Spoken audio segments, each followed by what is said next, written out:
Hey babe, it's me again. I can't stop thinking about our little rendezvous last night. Hearing your voice is the only thing getting me through this dry corporate meeting. The voicemail abruptly cut off, but those sugary words lingered, disorienting me. That salacious message wasn't meant for me. Marla Hendricks, devoted wife and loving mother. It was a relentless slap across my face. The harsh reality of suspicion instantly replacing the tranquil Sunday morning I'd envisioned. My husband Derek's phone must have pocket-dialed me during whatever sordid affair he was indulging. I felt dizzy, nauseous, my heart pounding out of my chest as I replayed the voicemail. Each repeat stung deeper, like someone was ruthlessly twisting a knife into my back. Glancing across the living room, I watched Derek plating up the French toast he'd made us. His usual weekend routine. He looked so normal. Like he wasn't hiding a catastrophic secret that could detonate our 13-year marriage into rubble. "Everything okay, honey?" Derek tilted his head, feigning concern at my blank stare. "That voicemail didn't sound like it was for you." I clenched the phone, using every fiber of my being to mask the anger and heartbreak churning inside me. No, it wasn't," I lied, placing the phone upright on the coffee table. "Wrong number, I guess?" Derek shrugged and returned to the kitchen, seemingly unbothered.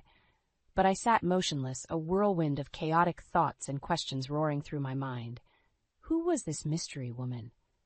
How long had this affair been going on? Why would the man I loved, the father of my child, risk demolishing the life we built together?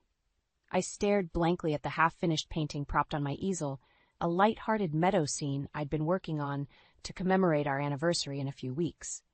The once vibrant colors now appeared dull and lifeless. Not unlike my marriage, it seemed. My artistic mind, which typically saw beauty in even the most intricate details, began plotting how to extract the brutal truth from Derek's lies. I needed to unmask his deception through his own actions, not wasted words. If he thought he could so brazenly betray me, he was gravely mistaken. This was one canvas that wouldn't simply be painted over. As Derek called me to the kitchen, I rose robotically, putting on my best performance. I approached the breakfast table where my husband and 12-year-old son Alex awaited, two people I loved immensely, yet now questioned if I truly knew it all. "Mom, are you all right?" Alex asked, picking up on my despondent demeanor. "You look like you've seen a ghost." Forcing a half-hearted smile, I avoided Derek's oblivious gaze. "I'm fine, sweetie," I assured Alex, masking the storm of anguish and determination swirling inside me. Just an artistic trance. I would uncover every brushstroke of Derek's deceit and make him atone for his lies. Of that I was certain. But for now, I had a role to play, biding my time until I could craft the perfect way to illustrate the ultimate cost of his betrayal. The game was on, and I didn't intend to lose on this, my most substantive canvas yet. Over the next few weeks, I scoured our lives for evidence of Derek's infidelity, masking my devastation behind a facade of blessed ignorance. The voicemail was just the tip of the treacherous iceberg. I intended to melt away every last shard of his deceit. My first clue came when reviewing our credit card statements. Numerous charges from upscale restaurants and hotels we'd never visited as a couple. Couples massages, rose petal turn-down services, sultry lingerie from racy boutiques, confirming my worst fears that this affair was more than a tawdry fling. When I showed the statements to Derek, he launched into a regurgitated spiel about increasing work travels and client entertainment obligations. His excuses reeked of well-practiced lies. I responded with faux understanding while making a mental catalog of every blatant fabrication. Thankfully, my reliable conduit Jana proved eager to assist my investigation, an extremely gifted researcher and techie extraordinaire who could unearth fossils on the World Wide Web. "I'm so sorry you're going through this hell, Han," she said after I confided the truth over wine one night. "But we'll smoke out that snake's trail if it's the last thing we do." Jana helped me scour Derek's email and social media footprints, uncovering dozens of incriminating nuggets like calendar appointment labels including EL, working late, and nooner at the W. Combined with images of intimate dinners, clandestine vacations, and credits for copious ride shares at all hours. "This is rock-solid evidence, Marla," Jana declared, pulling up a particularly salacious picture of Derek embracing a tall, slim blonde at some romantic villa. and by the looks of her, I can see why that douche might stray. I shuddered at the churning combination of fury and heartbreak upon seeing the incriminating photo. How could the man who vowed eternal faithfulness be so cold, so brazen with his lies? This once anonymous mistress now had a face, one I loathed more with every new discovery. "I'll kill that puny bitch," I snarled, startling even myself with the malicious bite of my words. Derek's betrayal had awoken a new, protective rage inside me, one I wasn't sure I could contain. Jana placed a reassuring hand on my shoulder. "Don't give that idiot the satisfaction of losing yourself, Marla. You're better than him, better than all of this. Just promise me one thing." "What's that?" I asked, fighting back the angry tears. "That when you shred that cheating jerk to pieces during your big finale, you'll let me watch." A wry smile crept across my face, appreciating the pitch-black humor of her request. Jana was probably the only person who truly understood the gaping abyss of anguish I was consumed by right now. But like an inspiring muse, she helped redirect my sadness into sharpened determination to make Derek rue the day he ever thought to disrespect me. With the evidence mounted, I began carefully assembling the elements of my masterpiece reveal, the crescendo where Derek's web of lies would detonate in front of his very eyes, leaving him to wallow in the rubble. The charcoal was loaded into my creative cannon. Now it was simply a matter of when, and precisely how, I would light the fuse to permanently incinerate the life he so arrogantly set fire to. With the revelations from Jana, the identities of Derek's mistress became clear. Elise Larson, a 28-year-old junior analyst at his firm. Her social media profiles painted a vain, materialistic portrait, filled with glamorous vacation shots and boastful posturing about her corporate status. I could deduce why Derek found her appealing from a visual perspective, but it disgusted me that he'd forsake our family for this vapid, arrogant harlot. Per Jana's advice, I created an anonymous fake account to innocuously monitor Elise's digital footprint. At first, her posts provided little actionable insight beyond tireless humble brags and envy-stoking humble brags, but after a few weeks of silent monitoring, I stumbled upon the smoking gun. It was an ambiguous selfie of Derek nuzzling Elise's neck at a dimly lit bar, accompanied by the tacky caption "Business Travels." While obscured, his face was unmistakable in the image. I'd know those rugged features and expensive suit anywhere. The comments that followed were a barrage of eye-roll emojis and inside jokes, comically unaware of the cataclysmic fallout this debacle was about to unleash. My blood boiled as I processed this grotesque image of their cavorting. But I took solace in knowing this would be the first brushstroke of the epic tableau where I'd publicly unmask Derek's wanton infidelity. I calmly screenshotted the evidence and began mapping out the next phase. Emboldened, I decided to engage with Elise's posts, probing to unearth more details about their affair, using my cloak of anonymity. After a few benign comments, she took the bait and opened up to me, unaware I was the wife she'd so wantonly disrespected. "Derek and I have been having the most electric, passionate affair," she bragged to what she assumed was a random sympathetic user. "He's utterly smitten, but fears leaving his domesticated suburban situation. Matt, I'm doing everything to prove I can be the sophisticated partner he deserves." I had to cover my mouth to muffle the guttural grunts of disgust as I read her conceited drivel. How dare this home-wrecking bimbo attempt to rationalize decimating my family? I yearned to lash out with gale force fury, but cooler heads prevailed. I needed to remain strategic, continue laying the foundations for my impending masterpiece. Over the following weeks, I endured acidic details about the extent of their affair, the salacious texts, the romantic retreats, the unprotected romps that could have easily conceived a cursed love child. With each revolting revelation, my ambition for an iconic confrontation only intensified. When Elise finally shared that she and Derek were planning a secret Miami getaway under the ruse of a corporate summit, I knew my moment had arrived. This would be the arena where I'd publicly flay Derek's deceit into oblivion. "You're going to deeply regret the day you ever sought to undermine my family," I replied from the fake account, no longer masking my seething rage. "The treachery you've enabled is utterly unforgivable. I hope you can live with the infamy of being branded a home-wrecking whore for the rest of your superficial, worthless life." Elise had the audacity to respond with laughing emojis, believing this was all an amorous prank by Derek. Little did she know the masterful production I had in store for her romantic rendezvous in South Florida. With the evidence mounted and endgame set, the only remaining question was how to most impactfully confront Derek's betrayal.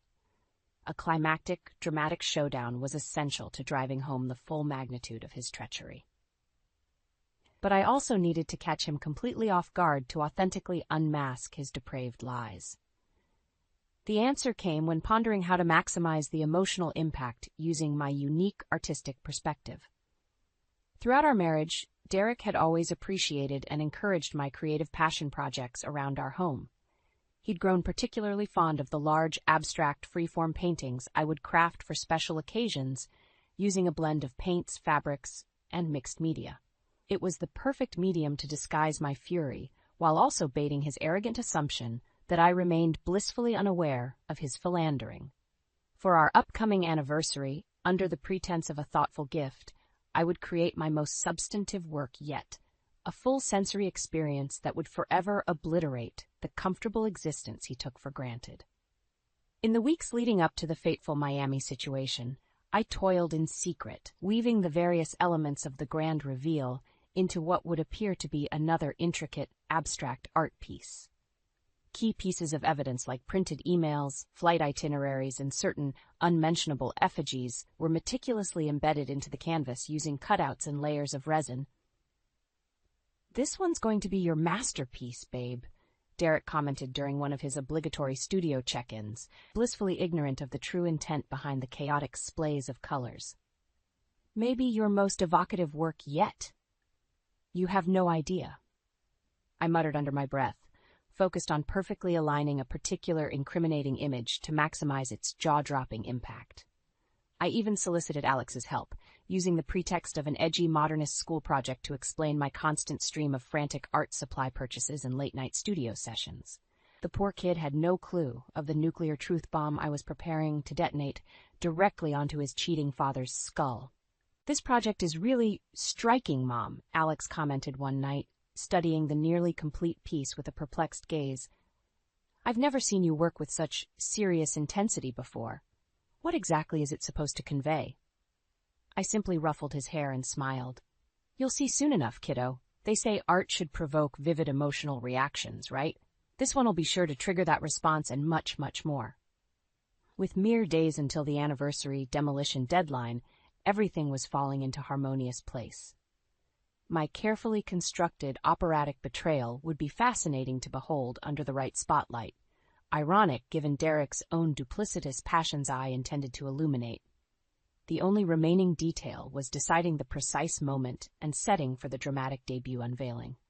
The possibilities ranged from grandly interrupting his return flight with Elise to surprising them in flagrante at their swanky Miami love suite. Images of the flabbergasted looks frozen on their smug faces as the curtain dropped brought me endless delight. Whatever the final staging, I was determined to etch their expressions of shock and horror directly into the canvas itself, a permanent memento of the shrapnel-laden carnage their deception unleashed. Once ignited, the chain reaction would be glorious, cleansing, and unstoppable. More importantly, it would ensure that neither Derek nor his indiscreet mistress would ever again delude themselves that true artistry could be tamed nor its fury contained. Their legacy would be branded into infamy, with relentless, vivid strokes they'd never be able to erase. I could hardly wait to immortalize their expressions of regret on that final fateful, skin-blistering masterpiece unveiling.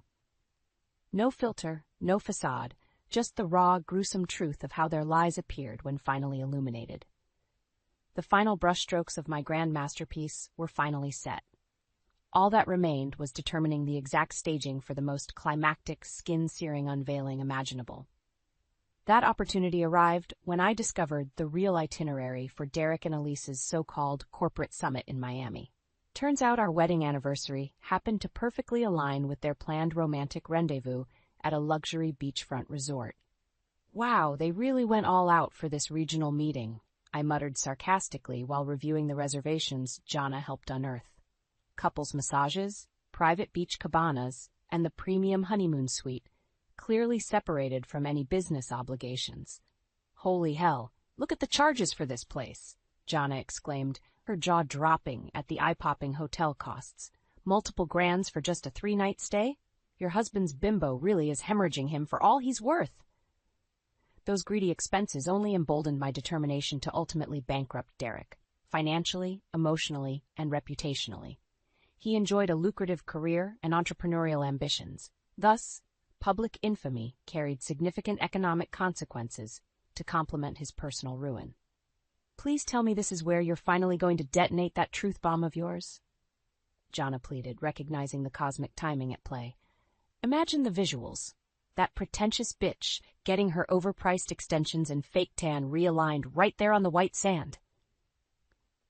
I couldn't resist smirking and slowly nodding, already envisioning the epic showdown about to commence.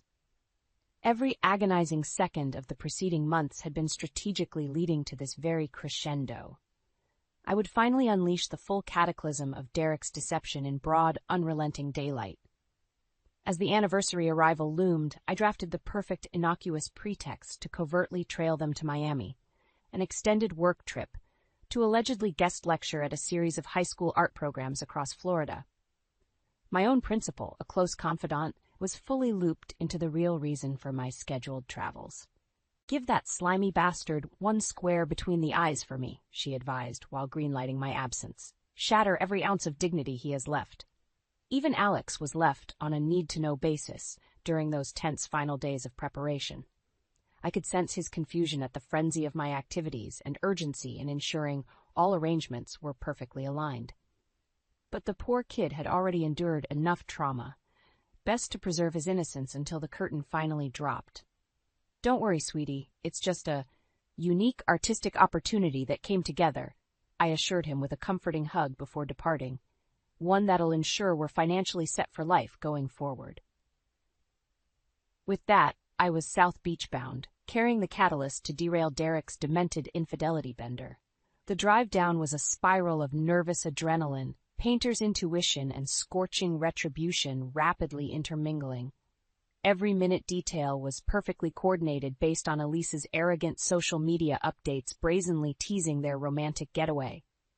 Their couples massage was scheduled for 2 p.m. at the VIP beachfront cabana, a picture-perfect setting to publicly dismantle their facade just as the warm, radiant sun reached its maximum afternoon intensity.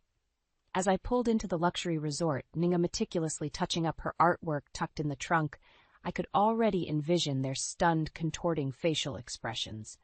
Frozen in abject horror at having their tawdry lies uncloaked with such grandeur, forever immortalized on my newest installation.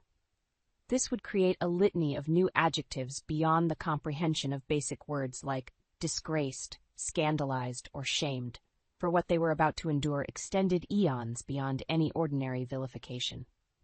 As the clock struck 2 p.m., I calmly approached the private cabana where Derek and Elise were likely tangled in the throes of their torrid soulmate delusions. Strapped tennis ball halters in hand, I steadied my breathing and stepped into the bright sweltering Miami sunshine. 3 sharp raps on the partition announced my arrival. "Cabana service," I declared with perverse delight as the curtain whipped open. It was showtime. The curtain whipped open to reveal Derek and Elise partially unclothed on the massage tables, their arms tangled together in an intimate embrace. "What the hell?" Derek shouted, instinctively covering himself as I barged into the cabana brandishing my ingeniously disguised masterpiece. "Oh my God!" Elise shrieked, clutching the table sheets tightly to preserve what little modesty remained. "Marla, what are you doing here?" Derek's eyes bulged in disbelief as he frantically scanned for any means of escape. "Well, isn't this quite the cozy corporate summit?" I replied with seething sarcasm, circling them like a prowling predator. "You two have certainly redefined the meaning of business travel expenses." Derek opened his mouth to respond, but I immediately silenced him by producing the artistic canvas effigy I'd spent months perfecting. A towering mixed-media piece featuring countless embedded artifacts of their sordid affair. Emails, receipts, travel itineraries, and dozens of incriminating photos all coalesced into a dramatic in-their-face collage of indisputable betrayal. At the centerpiece was a graphic recreation of their most infamous tryst, assembled from various intimate materials reflecting the revolting act itself. How did you? Derek's jaw dropped, utterly stunned at the sheer boldness of my presentation. What's the matter, Derek? Mistress got your tongue? I taunted mercilessly. Or did you just finally run out of trite rehearsed lies to keep peddling your family? Elise released an audible cry upon recognizing the full extent of the evidence before her, instantly understanding her future had been cremated beyond any feasible retrieval. This is insane. She managed through terrified sobs, burying her head under the sheets. We never intended to hurt anyone. Derek promised he'd leave you. I released a blaring cackle that startled even the nearby beachgoers. Do you genuinely think your adolescent lamentations hold any meaning here, you conniving whore? You willingly upended my family, my marriage, on a brilliantly decorated platter, no less. Spinning back towards Derek, I unleashed my full, unrestrained fury. Did you actually convince yourself you could so brazenly cuckold me without repercussion? That I wouldn't mercilessly retaliate and annihilate every ounce of solace your meaningless indulgences provided? Derek remained frozen in fear, unable to conjure even the most meager defense. He simply shook his head, the gravity of his transgressions fully rendering him mute. Well, allow me to disabuse you of those farcical delusions, you contemptible coward, I continued, motioning for the cabana staff to open the privacy panels, providing a crystal-clear view of my staged installation for the entire crowded beach to witness. You brazen indiscretions have permanently besmirched any morsel of dignity you may have once commanded. Henceforth, you shall be publicly outcast, condemned to an oblivion of infamy I've painstakingly designed exclusively for your eternal humiliation. Chaos immediately erupted around the cabana as resort guests registered the graphic, lurid evidence of adultery taking place mere feet away. Camera flashes, shouting voices, and the scandalized murmurs of gobsmacked onlookers coalesced into a deafening din of shocked furor. A slow, bewildered grin creased across my face watching commotion unfold. This was exceeding even my wildest conceptualizations, a waking bacchanalia of retribution raining from all corners to utterly dismantle Derek and Elise. Grabbing the microphone from a nearby DJ's booth, I couldn't resist indulging my performative flair for the literally captive audience assembled before me. Esteemed guests of Miami Indigo Resort, I have but one final, solemn denouement to share, I announced, raising the mic over my head like a victorious gladiator. This miserable, duplicitous snake in the grass is none other than Derek Adams, CEO of Patriot Capital Management, and until recently, a beacon of our community's moral integrity. A unified gasp of shock washed across the spectatora as Derek's true identity was unveiled. Several euthymtic moans of contempt and furious condemnation instantly recognizing the high-profile figure at the center of this grotesque controversy. And his accomplice in treachery? I continued, lustily savoring each syllable. This designer harlot Elise Larson, a junior peon so consumed by social status that she willfully violated the sanctity of marriage to bed her wealthy Creighton superior. Elise released a torrent of sobs, cradling her bare body as the cameras frantically flashed around us, capturing her in the ultimate state of debasement and ruin. The infamy she so desperately courted was now permanent and inextricable. So burn these visions into your memories, dear friends, I exclaimed, motioning grandly towards the still open-air cabana. For this disgraceful, flaming pyre of deception shall forever memorialize their legacy of sin. Throwing my head back, I unleashed a torrent of hysterical laughter as the riotous chaos reached its feverish crescendo. This ultimate masterclass execution was worth every enduring second of agony. At last, the most deserving justice had finally emerged radiant upon my cunningly crafted canvas of utter disgrace. In the aftermath of the Miami cataclysm, my life rapidly transformed from devastated victim to administration of poetic justice. Derek's once illustrious reputation now lay in ashes, destroyed by the vivid infamy I'd meticulously crafted. The lurid images and videos from the confrontation went viral within hours, sparking a tidal wave of spurning contempt. Derek was promptly fired from his executive role at Patriot Capital, while Elise's professional demise wasn't far behind. Corporate America had no tolerance for scandals of such grotesque moral indecency. Divorce proceedings commenced immediately as well. Thanks to the mountain of evidence I'd gathered, Derek found himself with negligible legal recourse to contest my demands. Attempting to fight would only further incite the PR nightmare he already faced. "You'll be lucky if I don't pursue criminal charges for inflicting such psychological distress," my attorney warned Derek during our first negotiation session. "After the reputational havoc Ms. Hendricks has already unleashed?" Derek sat motionless, his eyes still haunted from the mortification of that Miami spectacle. His once profound ambition and gravitas had disintegrated into meek subservience. Not even Elise's presence could rouse him from this pathetic, shameful descent. "Whatever you want, I'll agree to it all," he finally muttered in resignation. "Just make the mass media inferno stop, please." My grin stretched ear to ear as I basked in his utter capitulation. For so many agonizing months, regaining control of my destiny seemed impossible in the shadow of his deceptions. But through radical, artful expression, I'd ruthlessly reversed our positions of power. The dishonor he recklessly invited had now consumed him entirely. In the end, the monetary sum and assets awarded were almost immaterial compared to extracting this psychological devastation upon him. The ritual public execution of Derek's false idolatry marked the true catharsis. He'd been disgraced beyond any potential redemption, his capacities for respect, leadership, and moral virtue permanently revoked. As the settlement formalities concluded, I couldn't resist delivering one final condemnation while his lawyers looked on helplessly. "For years, I stood faithfully by your side, sacrificing my own passions to support your ambitions, nurture your ego, and create the family you so brazenly disregarded." I seethed across the table. "Yet you still choose to squander it all on juvenile bouts of meaningless, fleeting lust. So tell me, Derek, how does it feel to be so thoroughly undressed and behold your legacy as nothing more than karmic infamy?" He slowly lifted his head, the anguish writ across his features almost evoking twinge of faded pity within me. "Almost.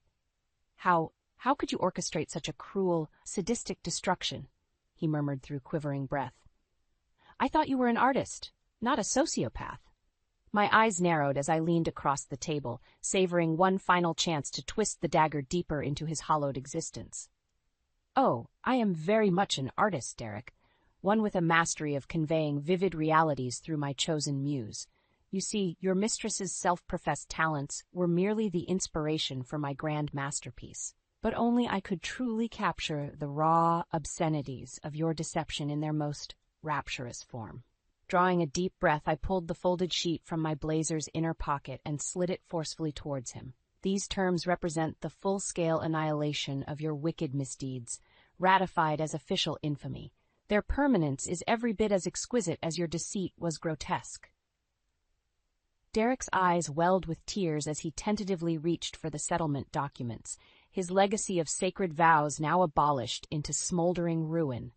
Even Elise couldn't bear to offer consolation, her choked sobs signaling whatever bond remained was caustic.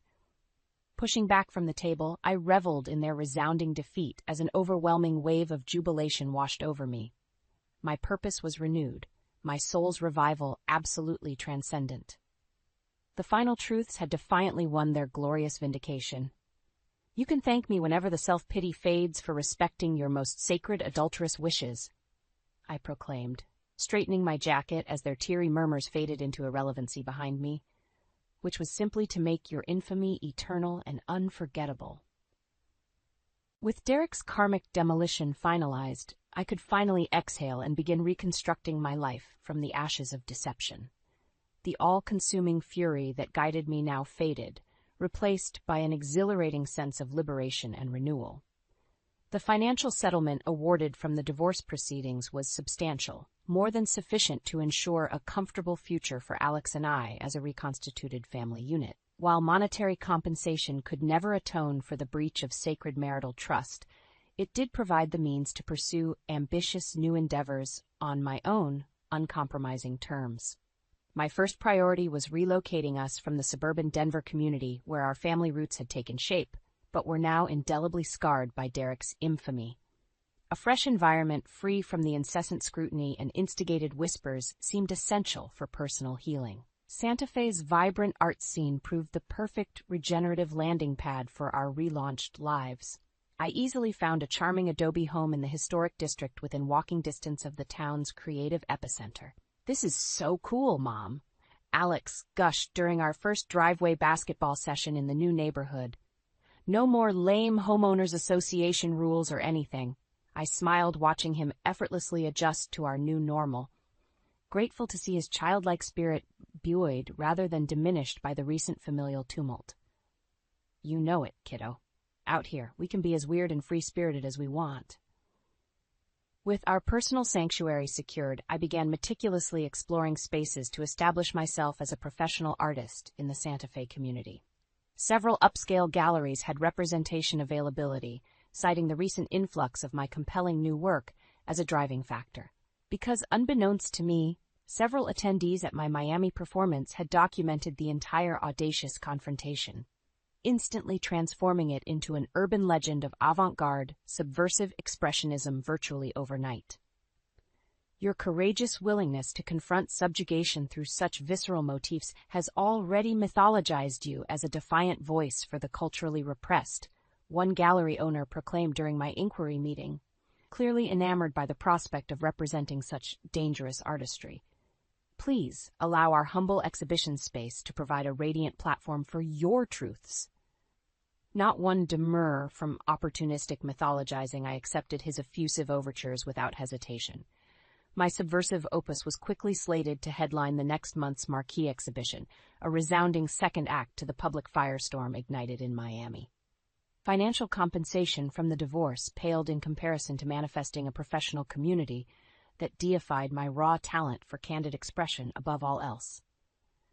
Santa Fe's eccentric arts pando me with resounding zeal, a living rebuttal to Derek's baseless insecurities about my personal worth. Even more cathartic was witnessing my son's spirit flourish under the milieu of inspiring individualism. No longer burdened by the disgraced specter of patriarchal aspiration, I could nurture Alex's uninhibited creative passions to maximum potential. "Look, Mom, I got a standing ovation after the first act of the school play," he exclaimed following one proud afternoon performance. "Ah, that's wonderful, sweetie." I swooned, pulling him into an enormous hug. "I don't think I've ever seen you glow brighter on that stage." Alex rolled his eyes in playful embarrassment. "Well, it's pretty easy to go big when your character's not suffocated by societal norms or toxic expectations." My heart swelled with overwhelming pride hearing those words. Gone was the sad, confused little boy silently processing the fallout from Derek's disgraceful unraveling. In his place stood a supremely self-assured young man embracing the cathartic freedom of genuine self-expression. As I committed Alex's radiant countenance to heart-wrenching memory, I realized the ultimate karma Derek's deception had wrought.